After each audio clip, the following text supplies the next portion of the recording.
Mais de 1.000 cidades em todo o país comemoraram na sexta-feira, dia 20 de novembro, o Dia da Consciência Negra, data em que também é lembrada a morte de Zumbi dos Palmares em 1695, que, aliás, foi o último líder do maior dos quilombos do período colonial, o Quilombo dos Palmares. A data também é reservada para se fazer uma reflexão sobre o relevo da cultura e do povo africano, além do impacto que tiveram na evolução da cultura brasileira, a qual foi profundamente influenciada com temas voltados à sociologia, política, religião, gastronomia e várias outras. Em Barretos, o COMIR, o Conselho Municipal da Igualdade Racial, tem desempenhado seu papel em fazer valer todos os direitos da população negra, além de trabalhar no sentido de combater o racismo com a correta colocação de que somos todos iguais. O negro, ele hoje, atualmente, ele luta pelo seu espaço, E para isso,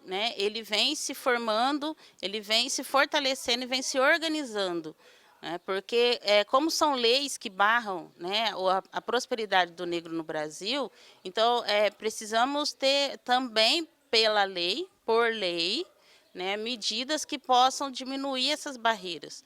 Quebrar ou deixar de existir ainda vai um longo tempo, às vezes para as próximas gerações. Mas essas gerações agora, como se diz o AD Júnior, elas não são mais uma geração, que não estamos mais formando uma geração de empregados domésticos, porque infelizmente é o papel que se cabe dentro do negro no Brasil. E dentro das políticas públicas, nós vamos trabalhando a educação afrocentrada, que é a identidade do negro. Primeiro, ele tem que saber a sua história, ele tem que se conhecer a sua história dentro do Brasil. E aí depois ele vem vindo essas etapas. Muitos igual, às vezes, nem sabem que o Dr. Mariano Dias, por exemplo, ele era um homem negro. Que nós já tivemos um prefeito em Barretos, o René Pena, que ele era um homem negro. Então, nós tivemos algumas representatividades no passado, que hoje as barreiras são maiores, e elas não são intransponíveis, mas elas foram se consolidando de uma maneira que o negro não alçasse certos, principalmente no poder político. Conhecedora profunda da história dos negros em todo o mundo, sobretudo no Brasil, Ana Paula falou sobre o errado conceito que muitos têm em entender que negro são apenas aqueles que possuem pele na cor preta, explicando também sobre o tema pardo e por que ele foi adotado. Se a pessoa se autodeclara negra, se ela se autodeclara preta ou parda, porque quando se fala em povo negro, é a união das pessoas pardas e das pessoas pretas.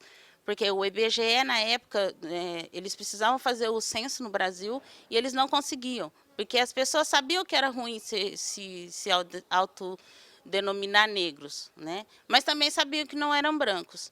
E aí, então tinham muitas denominações, como mameluco, cafuso, mulato, jambo. Então, e isso eles não conseguiam fechar esse número.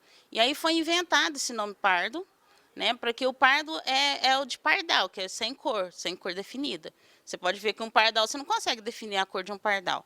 Então, aí colocaram esse termo para que as pessoas que sabiam que não eram brancas, mas não queriam ser identificadas como negras, usasse esse termo para eles conseguirem fechar esse censo. E aí ele é usado até os dias de hoje. Mas aí o que acontece? Muitas pessoas que são lidas como brancas se apropriaram, se aproveitaram dessa entre aspas, dessa lacuna, para se beneficiar quando, por exemplo, saiu as cotas. As cotas raciais. Se a gente parar e pensar, as cotas raciais, as cotas sociais, que é o Enem, ele é originado graças ao povo negro. Porque quando o povo negro foi pleitear as cotas nas universidades, na época, o governo não aceitou. Então, ele criou as cotas sociais, que foi o Enem. Só que, como elas não foram suficientes, aí acabou tendo que fazer as cotas raciais.